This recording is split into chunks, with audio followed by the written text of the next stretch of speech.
cadre est un élément essentiel.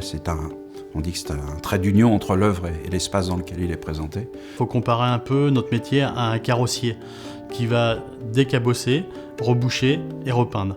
Nous, c'est un peu le même métier. On va nettoyer, reboucher et mettre de l'or où il en manque.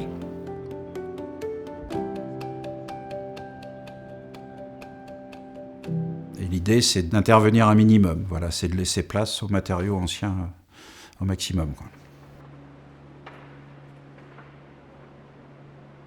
Ce qui est assez fascinant dans notre job, c'est que malgré l'effort du modernisme, on travaille encore avec des techniques qui ont plusieurs siècles. Donc c'est structure bois, blanc de meudon pour les enduits et feuille d'or à l'eau. Alors le blanc de meudon, c'est du carbonate de calcium, donc un calcaire, une craie, qui nous sert d'enduit. Et la colle de peau de lapin, donc c'est un collagène qui est retiré de la peau. C'est une gélatine qui nous sert de liant pour nos enduits.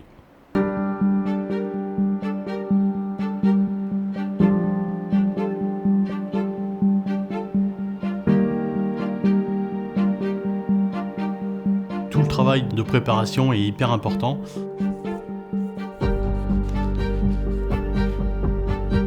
Si tous les enduits sont bien faits, la pose de la feuille d'or, c'est vraiment la petite cerise sur le gâteau.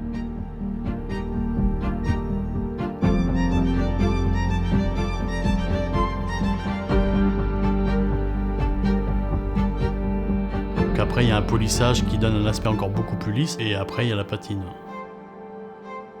Alors sur un plan technique, quand on réintègre la feuille d'or, on va tout simplement, de manière artificielle, alors c'est un peu prétentieux, on va essayer d'imiter la marque du temps. Enfin, dans les grandes lignes, c'est user la feuille d'or et la colorer. Donc avec des gouaches, avec des cires, avec des choses comme ça. En fait, on abîme le travail qu'on a fait. Ouais.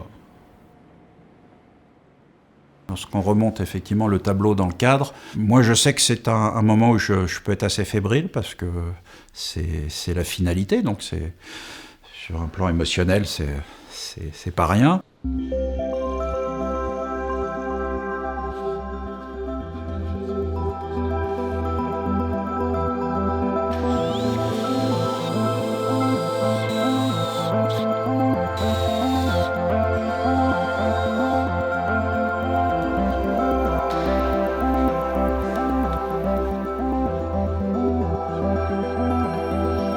Un cadre, la façon dont il est pensé et fabriqué, ne doit jamais être dominant. Il existe, il doit avoir sa force, sa puissance esthétique. Il faut que le cadre embellisse l'œuvre, mais il ne faut pas la tuer non plus. Il ne faut pas l'étouffer.